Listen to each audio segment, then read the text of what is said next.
One family's secret history, buried in old boxes.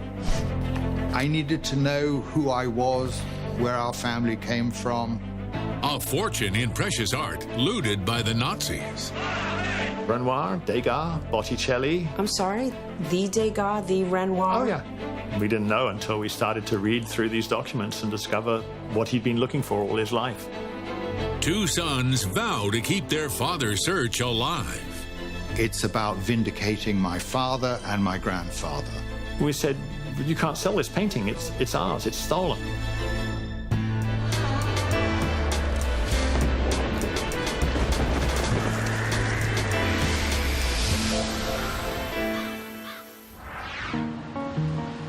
I'm Jamie Colby in Los Angeles, on my way to see two brothers and their surprise inheritance, works by some of the world's greatest artists.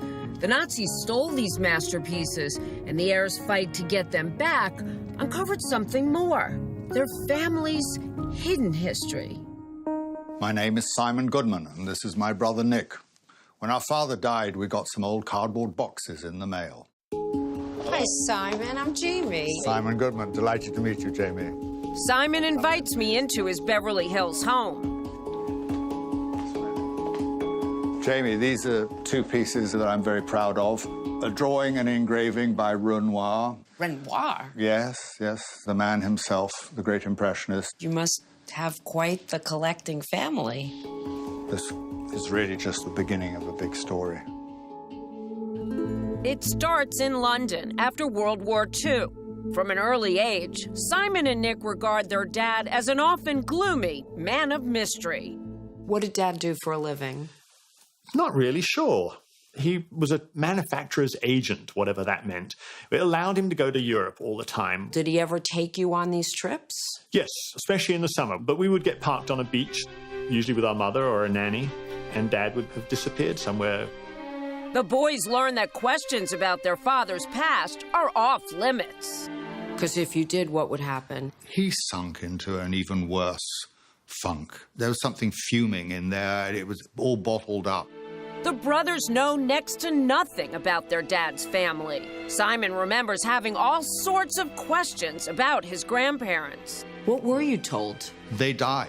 That's it? That's really it. They died during the war. I questioned my mother about it, and she said, I strongly recommend you not to bring it up.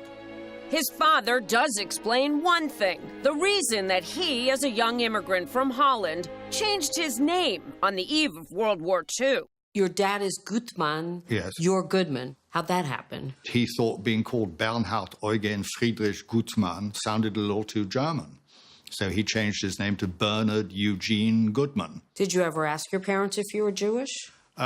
Yes, because my brother and I, it's interesting, have different experiences here because he's blonde and blue-eyed. I'm olive-skinned. My name is Simon Goodman. Everybody assumed I was Jewish. Did you practice Judaism growing up? No. My mother had had me christened in the Church of England.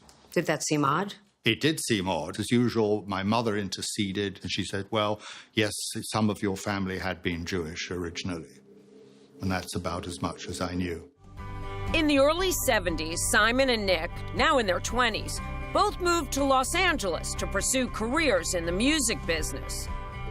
The distance between father and sons grows ever greater, especially after their parents' divorce in 1973.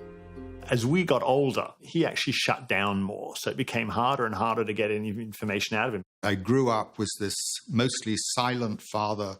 He could talk to me about cricket and innocuous subjects. I needed to know who I was, where our family came from. Bernard Goodman dies in 1994 at age 80 without providing an answer. But 3 months after their father's death, the brothers receive a mysterious shipment of boxes filled with old papers that reveal their father's secret history. My grandparents were murdered in concentration camps. The Nazis took everything, not just the famous artworks, but everything. But first, our strange inheritance quiz question. Which Allied leader during World War II was an accomplished painter? Winston Churchill, Franklin Roosevelt, or Joseph Stalin? The answer after the break.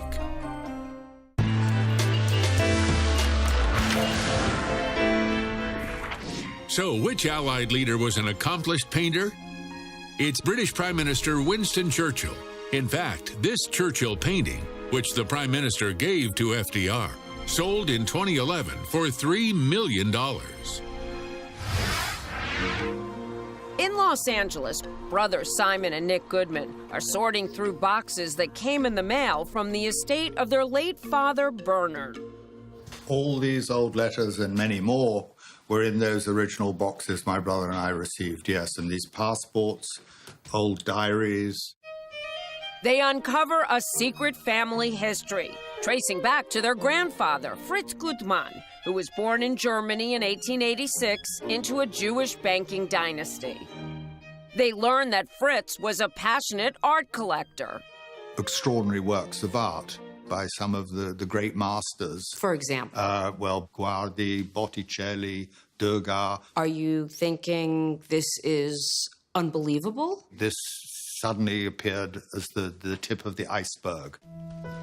They find this photo of a 30-room mansion near Amsterdam, where their father grew up along with his little sister, Lily. Then they uncover the horrifying facts that their father had kept from them. In 1940, Bernard is 26 and serving in the British Army after graduating from Cambridge University. In April that year, Hitler invades Norway and Denmark. Bernard fears the Nazis will soon head west into Holland, where his parents are still living. He sent a few cables back to Holland saying, please come to England.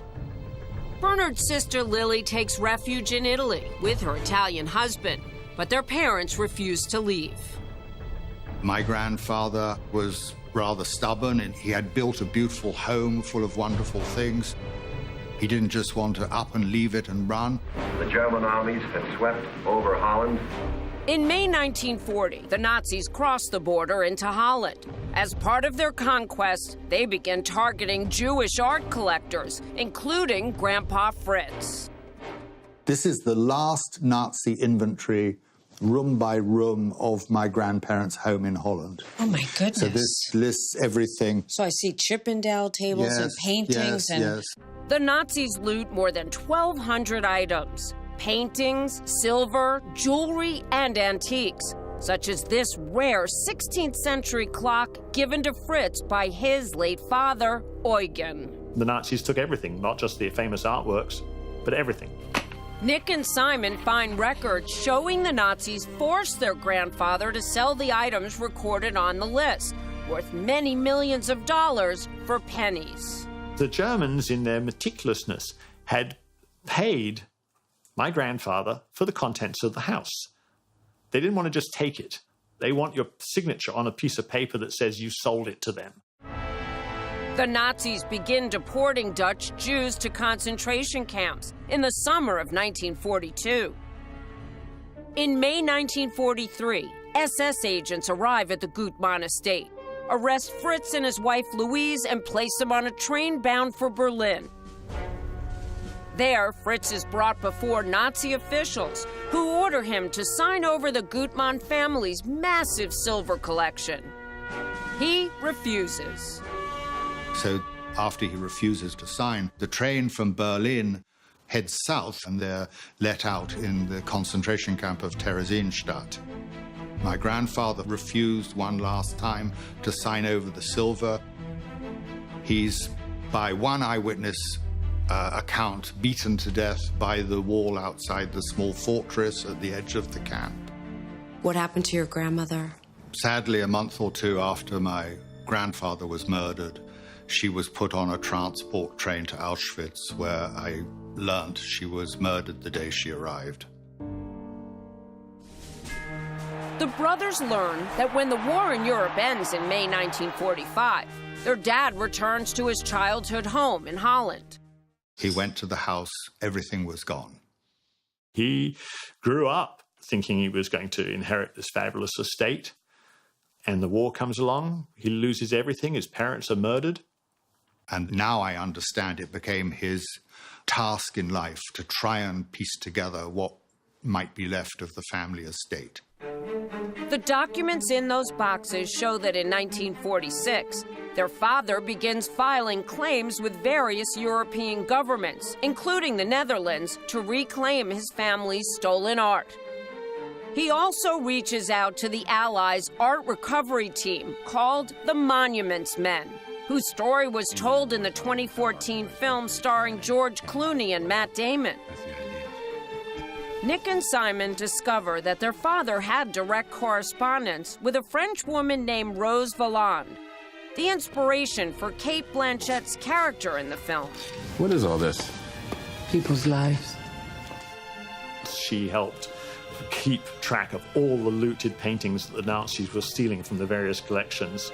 And at night, she would go and photograph all the paintings and make surreptitious lists of everything. This photo from the Gutmann estate in Holland shows a painting by Swiss-French artist Jean-Étienne Lyotard. Bernard and Rose track it down to Austrian salt mines, where Hitler stored stolen art. Bernard recovers this painting and others, but then sells them to fund his ongoing operation. How devoted to the quest do you think he was now that you know what you know? It was his lifetime mission. This was what he was all about, trying to find his family heritage. Bernard Goodman continues the search until his death in 1994. He never tells his sons what he was doing. No. Why not? Because if he'd really felt that he'd achieved what he set out to achieve, he could have told us and been proud about it. Instead, I think he felt defeated. As the brothers discover where their father's quest ended, they come across an envelope containing 3 crinkled photo negatives. This is an unusual landscape by Edgar Degas. The Degas? The Degas. Next thing they know, they're following in their father's footsteps on the trail of another masterpiece. Everybody just closed the doors in our face all the time. Nobody knew anything about Nazi looted art. Nobody wanted to know anything about it. Was it the money? No, it's justice. It's about vindicating my father and my grandfather. Here's another quiz question for you. A young Adolf Hitler failed the entrance exam at the Vienna Academy of Fine Arts. Why? He was colorblind, he failed at drawing the human form, or his drawings were too violent. The answer when we return.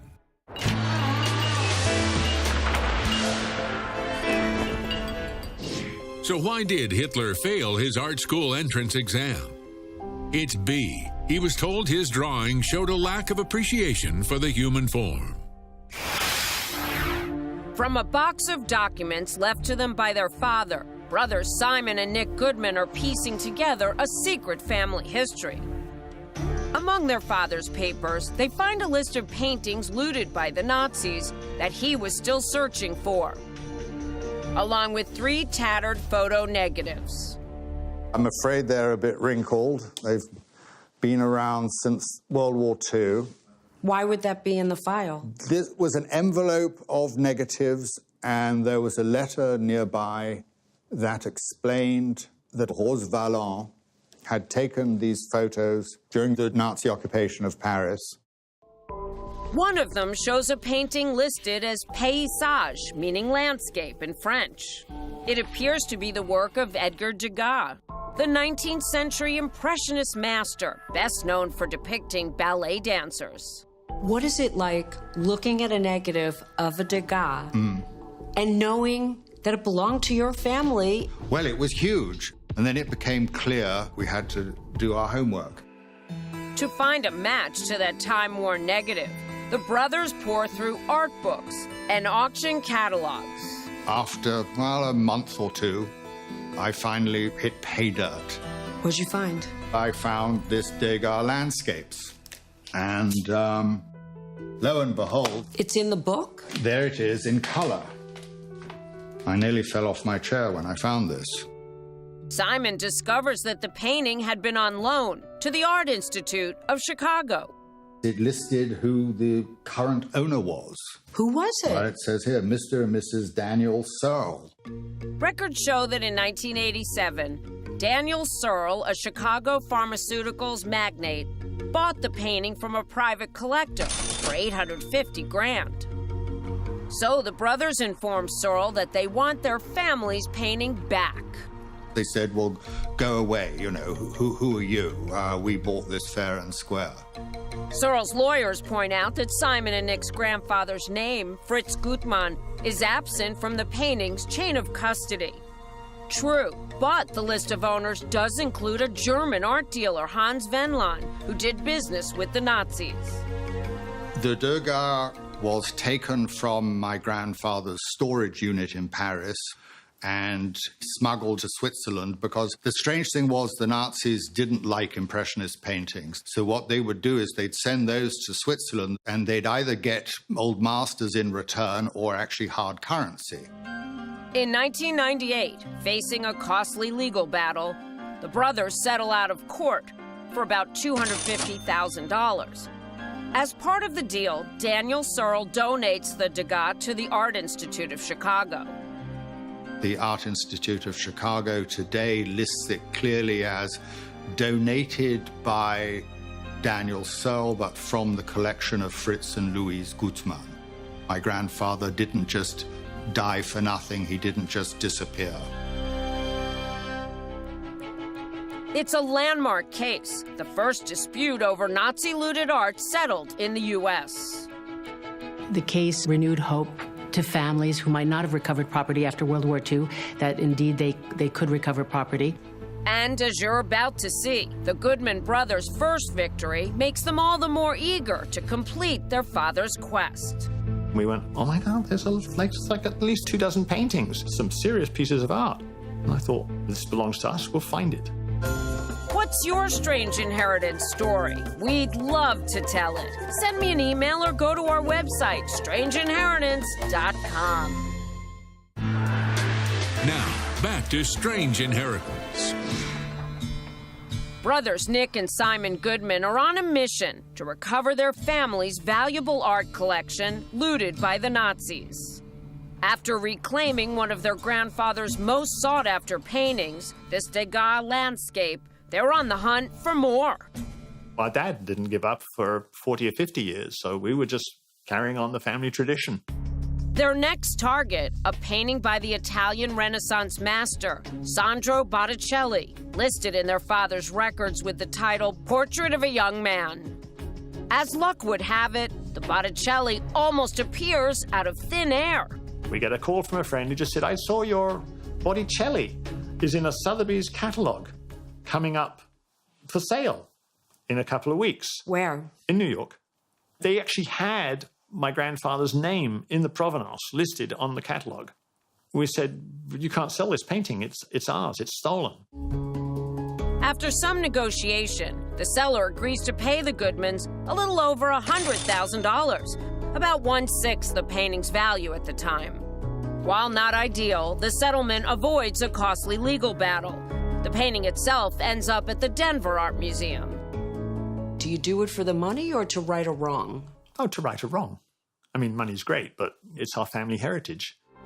Then in 2002, after decades of dispute, the Dutch government finally returns more than 250 artworks and antiques to the Goodmans that had been tangled up in red tape since World War II. The heirlooms are stockpiled in a warehouse where Simon, Nick, and their 83-year-old Aunt Lily, who escaped to Italy during the war, are invited to visit. They'd arranged our furniture as it might have been in a home. I led her to this old chaise longue. She said, oh, look, I remember this. And I said, well, it's ours again. Sit, relax for a minute. I helped her sit in her mother's chaise longue. We picked things out that we wanted. So Simon has things in his house, I have things in my house, and Lily and her family have stuff in Italy. In 2003, the more than 160 remaining items from the collection go up for sale at Christie's in London and Amsterdam. This Flemish tapestry hammers in at $85K. A silver gilt double cup goes for $600,000. And this 17th century silver gilt pitcher, just over $1 million. The total, more than $4 million. Is there more, Simon? There's probably at least 12 important paintings and about 300 or more antiques. And clearly you won't quit. No, I'm very grateful that I'm able to uncover my real roots. Through this art, I get to know what my family was like. And I can touch something they touched. And remember this 16th century table clock looted by the Nazis from the Gutmann estate in Holland? After Simon tracked it down to a German museum, the museum agreed to pay his family about $1 million for it. And Simon got something else that you can't put a price tag on: an apology. "We regret what happened to your family," the museum director told Simon. "We are grateful, however, for the opportunity to set at least this matter straight." I'm Jamie Colby. Thanks so much for watching Strange Inheritance. And remember, you can't take it with you.